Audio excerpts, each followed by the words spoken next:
नमस्कार friends, welcome to MPPSC Utkarsh. मेरा नाम है Pooja Dwivedi and we are going to talk about the Sampoornata Abhiyan which will be launched, which has recently been launched by the NITI आयोग।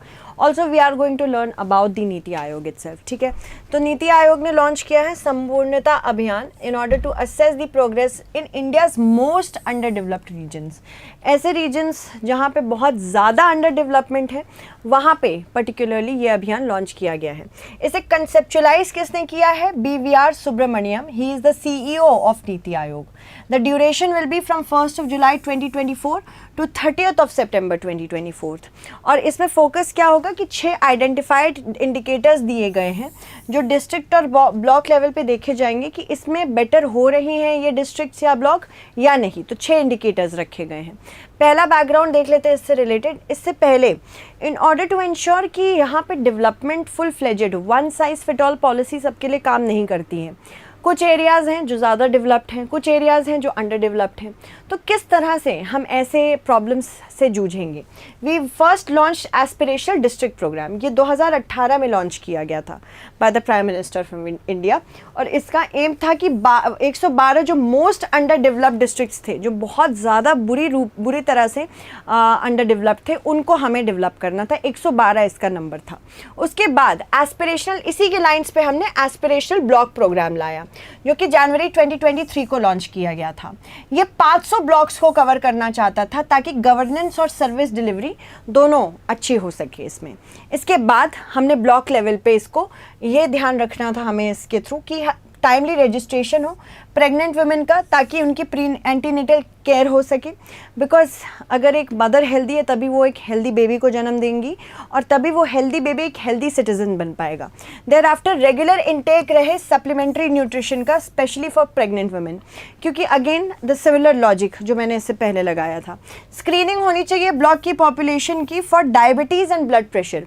Reason क्या है कि अगर बहुत ज़्यादा हैवी अमाउंट में आपको पेशेंट्स ऐसे मिलने लगेंगे, स्पेशली नॉन कम्युनिकेबल डिजीज़ के, जैसे cardiovascular disease, diabetes, blood pressure, cancer, तो यहाँ पे हेल्थ इंफ्रास्ट्रक्चर डेवलप करना पड़ेगा। इसलिए स्क्रीनिंग भी इम्पॉर्टेंट है। डिस्ट्रिक्ट लेवल पे बोला गया कि भाई ज़िले के स्तर पर यहाँ पे डिफरेंस रखिएगा ब्लॉक और डिस्ट्रिक्ट में। डिस्ट्रिक्ट लेवल पे बोला गया कि इम्यूनाइजेशन ऑफ चिल्ड्रन होनी चाहिए, यानी कि जो 12 बीमारियाँ बताई गई हैं, 12 वैक्सीन प्रिवेंटेबल डिजीज़, उसके लिए आप यूनिवर्सल इम्यूनाइजेशन प्रोग्राम अप्लाई करिए, जो कि कब लॉन्च हुआ था? 1985 में लॉन्च हुआ था। और इसमें 12 डिजीज़ को रखा गया है, जिसमें जापानीज़ एंसेफेलाइटिस से लेके मेनिंजाइटिस तक है। साथ ही साथ अब्रोटा वायरस भी इसमें शामिल हो गया है रिसेंटली।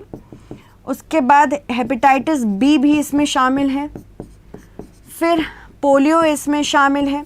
तो जो भी ऐसे डिजीज़ हैं जिसको वैक्सीन लगा के ख़त्म किया जा सकता है और उसको इम्पॉर्टेंटली हर बच्चे को मिलना चाहिए, और ये सारी फ्री वैक्सीन से, फ्री ऑफ कॉस्ट। तो पेरेंट्स को इसके लिए पैसा नहीं देना पड़ता है। अगर पैसा देना होता तो जो lowest of the lowest strata है वो बेचारे पीछे छूट जाते। और साथ ही साथ सेकेंडरी स्कूल्स फंक्शनल इलेक्ट्रिसिटी हो इसके पास, ये भी देखना ज़रूरी है डिस्ट्रिक्ट लेवल पे। स्कूल्स जिनको टेक्स्ट बुक मिल रही है within 1 month of the schools जो खुले हैं, वहाँ पे गवर्नमेंट स्कूल्स में इंश्योर किया जा रहा है कि टेक्स्ट बुक्स जो है वो 1 मंथ ऑफ एडमिशन के अंतर्गत मिल जाए। रैशनल क्या है कि सिलेक्ट इंडिकेटर्स पे जब हम देखेंगे तो कुछ जैसे कि न्यूट्रिशन हो गया, हेल्थ हो गया, तो ऐसे अगर अलग अलग पैरामीटर्स पे देखेंगे तो हम ज़्यादा समझ पाएंगे कि कहाँ पे लैकिंग है या कहाँ पे बेहतर कर रहे हैं, तो यहाँ पे क्विक रिएक्शन मिल सकता है। साथ ही साथ गवर्नेंस और सिटीजन्स की क्वालिटी ऑफ लाइफ भी अच्छी करनी है, ये भी इम्पॉर्टेंट है। लीडरशिप की इन्वॉल्वमेंट की बात करें तो initiative has been aligned with the vision of the prime minister Narendra Modi, because he wants effective implementation और मेजरेबल आउटकम्स हो। आउटकम्स अगर मेजरेबल नहीं होंगे तो अच्छी चीज़ नहीं है ये। कैंपेन कैसे काम करेगा? ये माना जा रहा है कि संपूर्णता अभियान ये 6 इंडिकेटर्स जो डिस्ट्रिक्ट और ब्लॉक लेवल पे है उस पर काम करेगा। डिस्ट्रिक्ट और ब्लॉक इंस्ट्रक्ट कर रहे हैं कि एक 3 महीने का प्लान बनाइए, एक्शन प्लान जो इन आइडेंटिफाइड इंडिकेटर्स पे काम करे, और फिर उसके बाद प्रोग्रेस रिपोर्ट उसकी रेगुलरली डिस्ट्रिक्ट ऑफिशियल्स के द्वारा प्रिपेयर की जाएगी। अवेयरनेस और बिहेवियर चेंज होंगे, लोगों को जब तक जागरूकता नहीं होगी तो उनका बिहेवियर भी चेंज नहीं होता है। तो पहले जागरूक करेंगे, उसके बाद उनके बिहेवियरल चेंजेस पे प्लान करेंगे, ये लोकल लेवल पे होगा। कॉन्करेंट मॉनिटरिंग भी होगी, यहाँ पे फील्ड विजिट भी ऑफिशियल्स करते रहेंगे regularly. Percentage of pregnant women जो कि रजिस्टर्ड है फॉर यहाँ पे इंडिकेटर्स क्या क्या दिए हैं ब्लॉक लेवल पे कि परसेंटेज ऑफ प्रेग्नेंट वुमेन कौन कितनी है ब्लॉक पे, उसके बाद क्या वो सप्लीमेंट्री न्यूट्रिशन ले रही हैं कि नहीं। सॉइल हेल्थ कार्ड स्कीम जो 2015 में इंट्रोड्यूस की थी, वो कहाँ पे काम आ रही है, कितनी जगह पे कलेक्ट किया जा रहा है सॉइल हेल्थ कार्ड के लिए, सॉइल कहाँ से कलेक्ट हो रही है, कितनी पॉपुलेशन है परसेंटेज की जो हाई बीपी से परेशान है, डायबिटीज़ से परेशान है।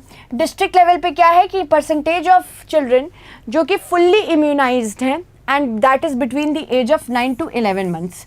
अवेलेबिलिटी है कि नहीं स्कूल्स में फंक्शनल इलेक्ट्रिसिटी की, फिर उसके बाद timely provision of academic books हो रही हैं कि नहीं, ये सारी चीज़ें भी देखना ज़रूरी है।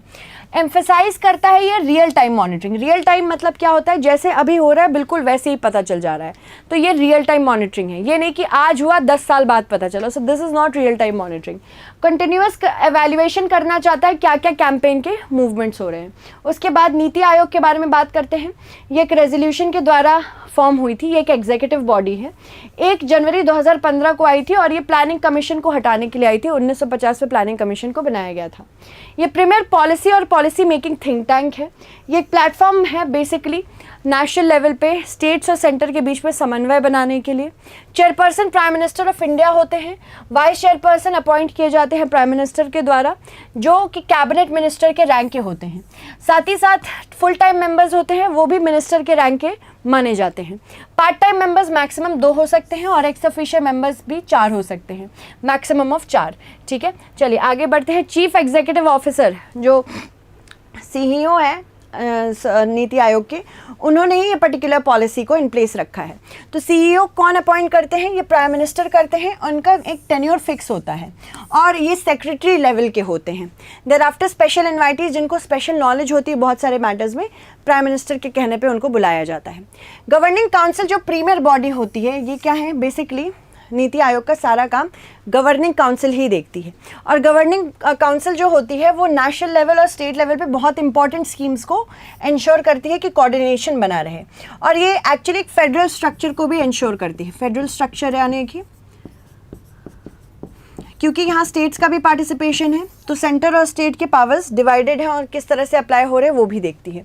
कॉम्पोजिशन क्या है गवर्नर काउंसिल का, गवर्निंग काउंसिल प्राइम मिनिस्टर के द्वारा चेयर की जाती है। इसमें चीफ मिनिस्टर सारे स्टेट्स और यूनियन टेरिटरीज के और लेजिस्लेटर्स के होते हैं, और साथ ही साथ लेफ्टिनेंट गवर्नर्स भी होते हैं उन यूनियन टेरिटरीज के। काउंसिल में वाइस चेयरमैन भी होता है नीति आयोग का, फुल टाइम मेंबर्स होते हैं नीति आयोग के, और स्पेशल इन्वाइटीज़ भी होते हैं।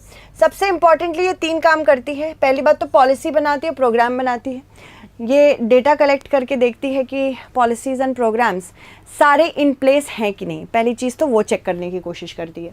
फिर उसके बाद कॉम्पिटिटिव एंड कोऑपरेटिव फेडरलिज्म की तरफ काम करती है, यानी कि स्टेट्स के साथ कोऑपरेशन करती है। साथ ही साथ कोई स्टेट अगर अच्छा कर रहा है, जब डिफरेंट इंडेक्स ये निकालती है, बहुत सारे अलग अलग इंडेक्स निकालती है, सस्टेनेबल डेवलपमेंट गोल्ड इंडेक्स जैसे कि, उसमें कौन सा स्टेट अच्छा काम कर रहा है इसके इंडेक्स के थ्रू पता चलता है, तो बाकी स्टेट्स भी देखेंगे और वो भी बेहतर करने की कोशिश करेंगे। उसके बाद मॉनिटरिंग एंड इवैल्यूएशन, जो भी प्रोग्राम से लेके आती है वो देखना चाहती है कि ठीक से मॉनिटर और इवैल्यूएट हो रहा है कि नहीं। उसके बाद ये सारे इंपॉर्टेंट नए नए आइडियाज़ लाती है, नॉलेज लाती है, इनोवेशन लाती है। तो नीति आयोग पॉलिसी मेकर है, पॉलिसी इवैल्यूएटर है, साथ ही साथ फेडरल स्ट्रक्चर की एक बहुत जीती जागती मिसाल हम इसको कह सकते हैं। चलो, इन which year was the NITI आयोग फॉर्म्ड? 2012, 2013, 2015 और 2016। ठीक है, तो इस तरह के क्वेश्चंस आपको MPPSC में देखने को बहुत मिलते हैं, इसीलिए कोशिश करेगा इसको सॉल्व करने की। धन्यवाद। एंड हाँ, हमारा नया बैच शुरू हुआ है, उसकी तरफ ज़रूर देखिएगा। Thank you so much, bye bye.